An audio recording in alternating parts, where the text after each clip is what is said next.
Yeah, so everybody, welcome to Redemption City Stories. Today we have Megan. That's all I can tell you. Who is part of our church and helps people overseas. She'll tell you more about that. And my lovely co-host today, almost Dr. Chris Wright. Ooh. Yeah, welcome. We're glad that y'all are here. Megan, we're excited to sit down and Thank talk you. today. Megan, our church is so proud of you, and those who know you know a little bit about what you do and what you're overseas doing. We're just so proud that you're part of us and that we get to, pray for you. We have the opportunity to just be part of what you're doing. So, as much as you can share, as little, what are you involved in across the world? It's been a really sweet season. I haven't even been a part of it or been living overseas for even a year yet. And things change all the time. So you have to really, I feel like, trust the Lord in that. And He's humbled me a lot in all of those areas. But yeah, I get to be a part of some really cool programs. I do a lot of agriculture and livestock and just getting to love on the people that I work with more than anything. And I think that has been probably my favorite thing because I love working with people from other cultures and backgrounds. And I did a lot of that in the U.S. too before I went. And so that's just where my heart is with the nations. And so I've enjoyed every single minute and hour of it so far. Yeah. And again, we can cut as much of this as we need to, but, she's in an area that there isn't really a gospel presence. And so she is kind of the first, her and her team are kind of the first encounter with Jesus that many people have. And so the reason we're being a little bit coy today, listener, is we can't really share where she is and a lot of what she's doing. So I think, Chris, you were going to ask this, but I'll jump the gun. So how did you sense a call? Like, how did you get here to where you're in this region as, helping people overseas? Yeah, that's a really good question.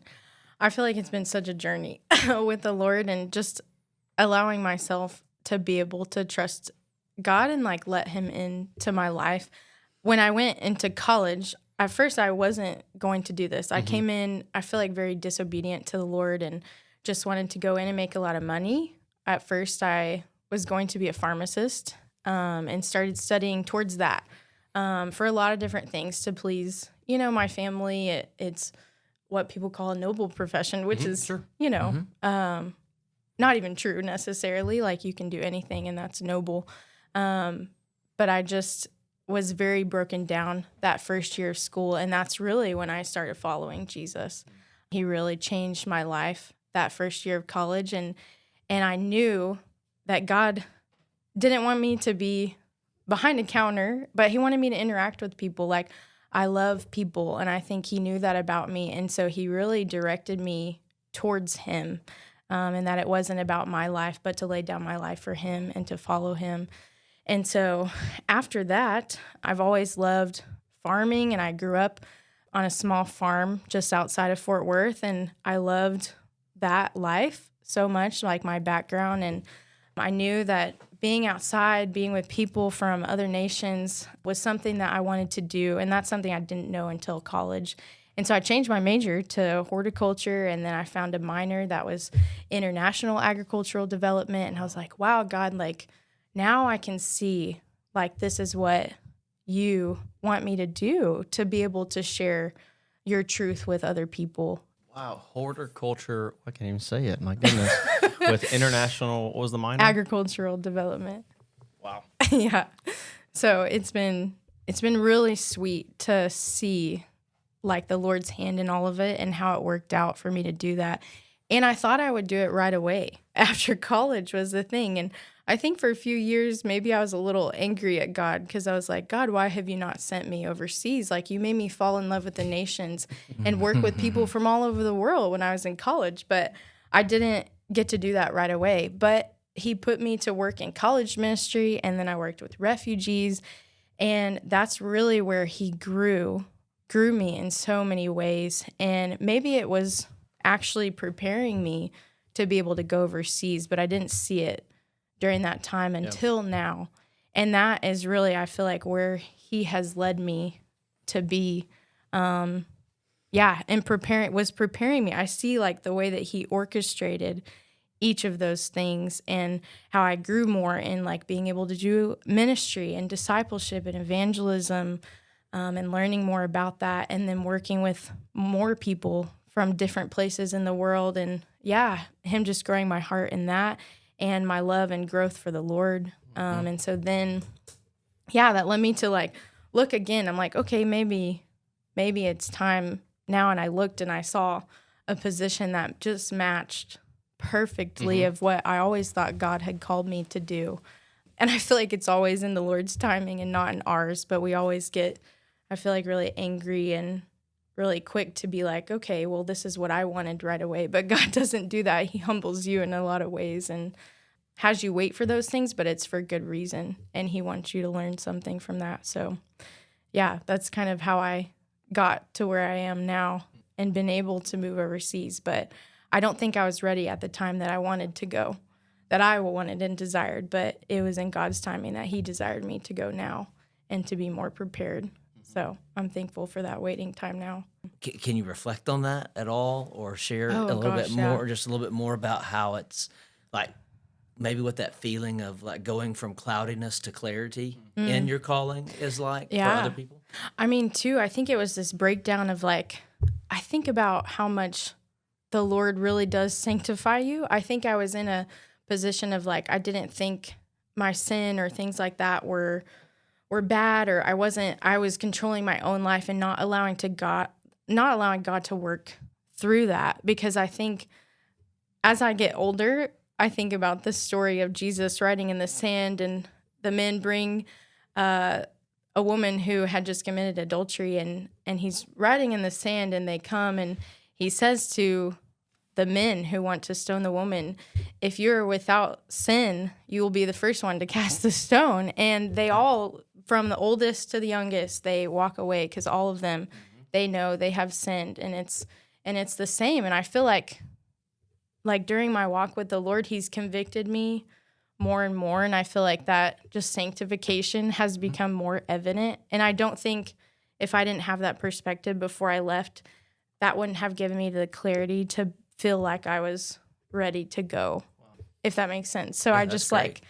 it's been such a sweet thing with the Lord. And I talk a lot about humility because I think, oh, the Lord has humbled me so much. But no, there's still so much more humility that he can show us. And I think I've seen that more and more each year. And I know I have a lot more to learn in that area as well. So, well, Chris always says that he crushes it at humility. So if you need an example, he's never said that. So, you mentioned with regard to your calling, there was this gap in time of your calling, and you have a pretty good idea of what you want, and then God didn't let you for a season. So many people want to go to the next thing instead of grow to the next thing. Yeah. You took the time to it was grow hard. toward it. And of course, you still are. None of us have arrived. Right. But talk a little bit more about that, how you had this calling to go, and years, so you spent years growing and getting ready. Yeah. Oh, man. I think a big part of that, too, that God just really blessed, like during my time here, like in between college and then working still in Texas, like before leaving to go overseas, I think God gave me the gift of community and strong church community specifically, and people that really walk with you. Because I think discipleship is not, it's not superior. It's not that you're at different levels, but you're doing life together. Right. And you've talked about that a lot. In this church, we talk about that all the time. And so I think that's been sweet. I think God gave me that too during that time when I was wrestling with him and just angry because I wasn't doing what I wanted to do right away. Sure. But during that growth, like people truly, in college time too, like truly discipled and walked with me. And I had strong community. And I think God was preparing me in that community as well to be able to leave, because I think it's a little bit, not that it's easy to leave really strong community and deep, authentic community, but it's a little bit easier to be able to leave and know that you have had that and still do have that, even carrying on throughout your life, and even living overseas where I don't have that as much and can't go to church, And so that's been something else that I feel like has, that I think God gave me that I didn't see until later, and I'll never take it for granted again because it's such a sweet thing, a sweet gift from the Lord to be able to have that. Yeah. You talked about too, I think it might even surprise, I think sometimes when normal people think about overseas work, they think, I've got to go start something. I've got to go bootstrap, fundraise, do the whole thing. But you talked about how you found a position. With this, I don't know how much you can, but I think that might be a little bit of a shift for people, that there are more options than just from the ground up. Oh, for sure. Go, Oh gosh, there's so many options. Yeah, really? I'm so passionate about this. Well, too, and that's the thing. I think a lot of the times people think too that you have to go overseas to do this kind of work, but I also think that's not true. And I got to see that before I left too, and I got to be here doing ministry and loving on people from all over the world, because guess what? Like, God has brought the nations here to the U.S. And what a gift and an opportunity as believers that we have to love on the people around us.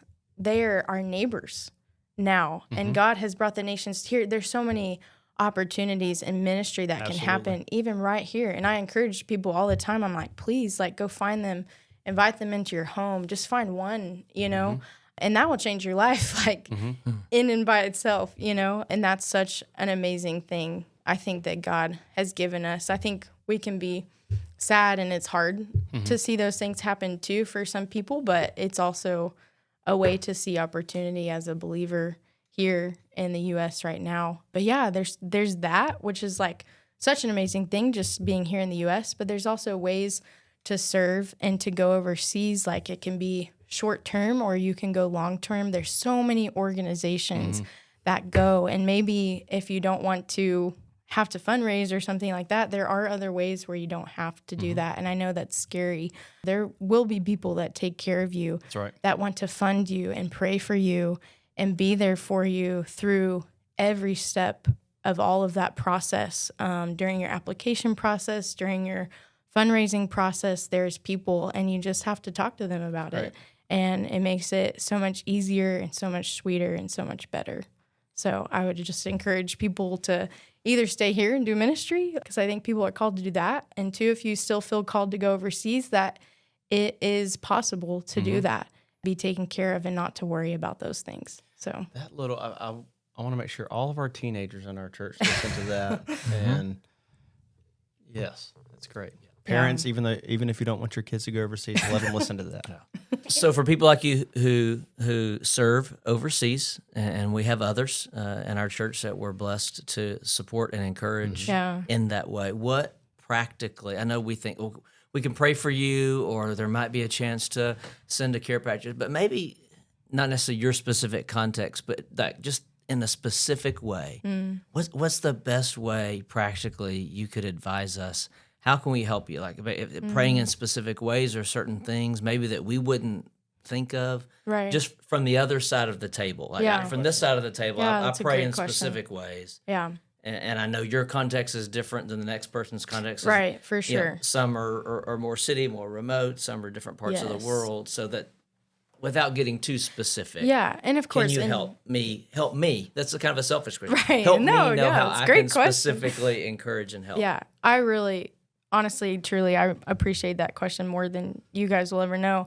And I feel like you guys do that and support in that way more than you will ever know. Yeah, so I'm excited for that. I think that it's so important, and it's different for everyone. Like, every person needs something different. But for me, like, when I come home or I'm on leave, like, I just need to be spiritually filled. And so being able to come and be prayed for or asked specific questions, I think that's helpful, because sometimes I come back and I don't know what to say or like how to like explain what I've been doing, because here people don't get to see what I see every day. And so it's like hard. I wrestle with, okay, how do I explain this in a way that can help people understand?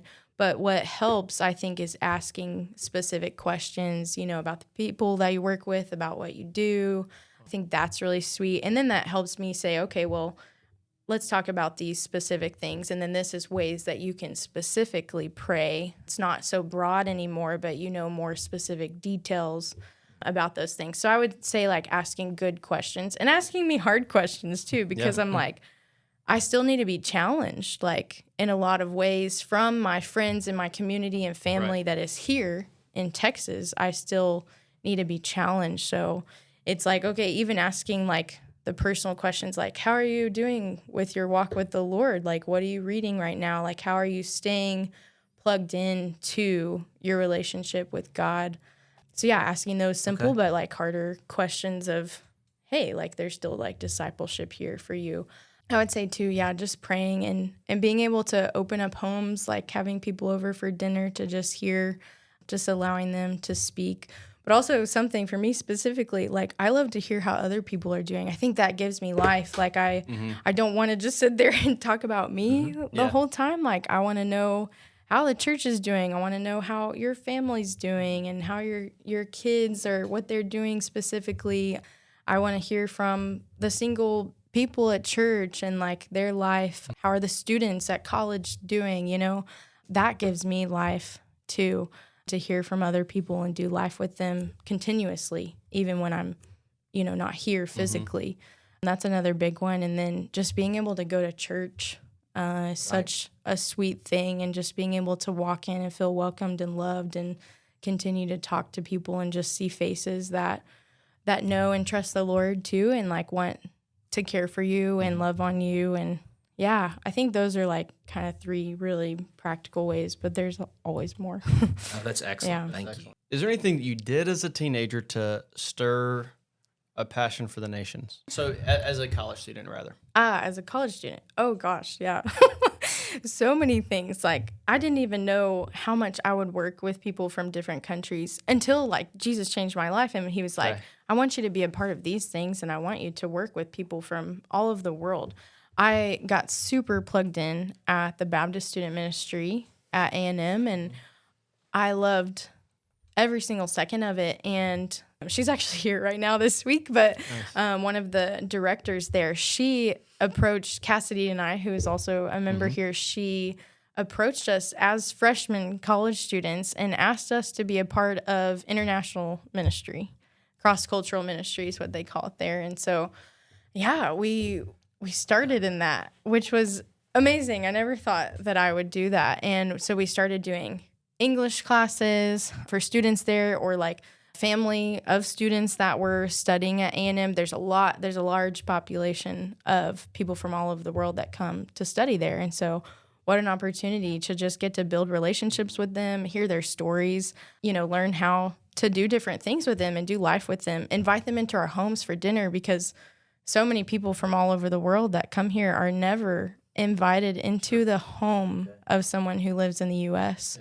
And gosh, if you go to their country, they'll invite you over in a second. They want you to come into their home. So that's so meaningful. That's good. That's so meaningful to them to be invited into home. So we started this like different ministry. Rebecca is her name, and we started a community groups where it was people from all different countries. We got together, and then it's like a few students, and we would like lead and do different things together. Maybe we would get to study the Bible together sometimes too. But it was amazing opportunity that really started shifting and changing my life as well. And just really that part grew my heart for people from different cultures and backgrounds and religions. And just, yeah, I loved that time there. And it was momental for me to like change my ways and be directed to work overseas as well. So thankful for that. One thing you time. don't know, because it's a pretty recent deal, but our church is planting a church in East Fort Worth. It's basically a group of churches that's in 7 different languages, a group of house churches. So I don't want to. So Burundi, all kind of different. Oh yeah. And so our church. So if you're listening, from the church planter Murama, he's electric, awesome guy. Wow. You know, we have all kind of opportunities. So you may be thinking, well, where would I meet someone? Well, we have a group of churches that we sponsor where they're sending church. Yeah. That you can meet and have into your home. And It's amazing. Yeah. So I'm just so proud of you And I'm Yes. just so, I mean, we talk, like I mentioned earlier, we talk about you all the time. We pray for you all the time. There's groups of people that pray for you. And, you know, you're never unseen. You're never alone. And our church has your back. And so you're on the other side of the world. I want to be more specific. And you're holding the rope, but we're holding our side of the rope. And Yeah. we're praying Yes. for you and we're thinking about you. And again, just getting me prouder that you're from us. And we Thank love you. God so loves you. much. So, Megan, thanks for being part of our church and part of our lives. And we're just so proud of you. Yeah, thank you Yes. so much. I feel it. I feel Yes. the prayers and everything too, and I know, and my team knows how much you guys pray for me, and it's the best thing in the world to have that feeling and to know others still love and care. Yeah, And to be with you and be face to face and get awesome. to talk to Yeah, you is awesome. crazy. And just to see in your eyes, your heart just comes out for what you're doing and what God's called you to do. And so I just echo what Matt says. Keep it up. Let us help you where we can. yeah. We love you. Thank you. I love you guys.